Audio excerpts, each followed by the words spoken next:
भगवानगड भक्कमपणे धनंजय मुंडेंच्या पाठीशी. धनंजय मुंडे गुन्हेगार नाहीत हे 100% सांगू शकतो. महंत नामदेव शास्त्रींकडून मुंडेंची पाठराखण. संतोष देशमुखांच्या मारेकरांना फाशीची शिक्षा व्हावी ही पहिल्या दिवसापासून भूमिका.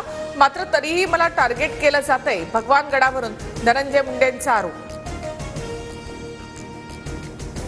धनंजय मुंडेंनी किती सोसायचं आमच्या क्षेत्रात असते तर ते संत झाले असते. भगवानगडावरून नामदेव शास्त्रींकडून धनंजय मुंडे यांची पाठराखण.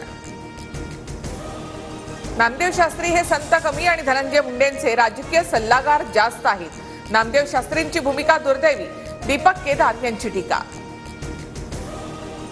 धनंजय मुंडेंची दुसरी बाजू नामदेव शास्त्रींना माहिती नसावी. धनंजय मुंडेंच्या विरोधातील पुराव्यांची कागदपत्र मी महंत शास्त्रींपर्यंत पोहोचवणार. अंजली दमानी यांची प्रतिक्रिया. हत्या करणाऱ्या आरोपींची मानसिकता का बिघडली हे मीडियानं दाखवलं नाही. आरोपींना झालेली मारहाण ही देखील दखल घेण्यासारखी.